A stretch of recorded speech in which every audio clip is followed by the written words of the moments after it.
প্রথম কথা হচ্ছে এখান থেকে যা যা প্রমাণ প্রয়োজন সেই প্রমাণগুলো আমাদের সঙ্গে কোলাবোরেশনের ভিত্তিতে ক্রাইম ট্রাইব্যুনাল অলরেডি নিয়ে গেছে।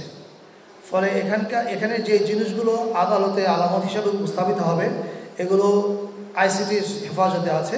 আমাদের কাছে শুধুমাত্র এটার কপি আছে।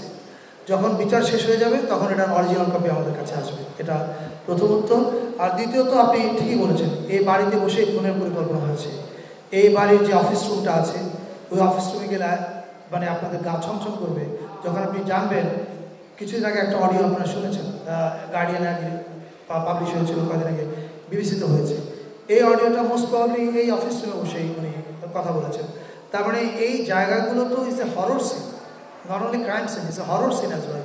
ফলে ওই এক্সপিরিয়েন্সটা আপনারা যখন জুলাই মিউজিয়ামে আসবেন, ওই এক্সপিরিয়েন্সের ভিতর দিয়ে যাবেন, ওই বেদনার ভিতর দিয়ে যাবেন। এবং আমাদের উদ্দেশ্য খুব সিম্পল, শেখ হাসিনা এবং তার গ্যাংয়ের অপরাধের বিচার তো আদালত করবেই, আর এই জাদুঘরটা হচ্ছে এদের অপরাধের আজীবনের বিচার। ভিজিটররা একবার করে এখানে আসবেন এবং উনি ওনার মতো করে বিচার করবেন, এবং সেটা যেন ওই জায়গায় পৌঁছায় আমাদের কিউরেশনটা সেরকম হচ্ছে বলে আমি মনে করি। হাসিনার যে দুঃশাসন, গুম খুন লুটপাট, মানে হেন অপকর্মনাই করে নাই, এমনকি সে যাকে দিয়ে খুন করায় তাকেও সে সার্ভেলেন্সে রেখেছে।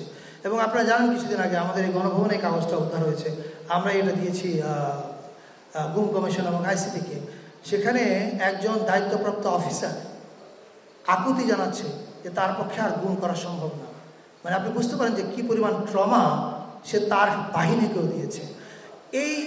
এই সমস্ত জিনিস এখানে থাকবে। এখন আমি মনে করি বাংলাদেশে এটা ডিসাইডেড যে হাসিনার এই অপকর্ম একদিকে আর সারা বাংলাদেশে আরেকদিকে। এখন রাজনৈতিক কারণে বিভিন্ন রাজনৈতিক স্টেক হোল্ডার্স, সোশ্যাল স্টেক হোল্ডার্সদের মধ্যে মতবিরোধ থাকবে, যেটা যে কোনো ডেমোক্রেটিক সোসাইটির সৌন্দর্য। তর্ক বিতর্ক থাকবে, এটাও সৌন্দর্য।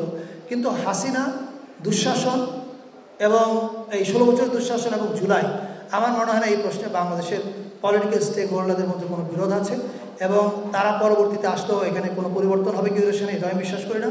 এবং আপনাদেরকে আমি এটুকু বলতে চাই যে আমাদের কিউরেটিভ টিম এখানে যাদেরকে নিয়ে কাজ করছে, একটা বিশাল ইয়াং ফোর্স।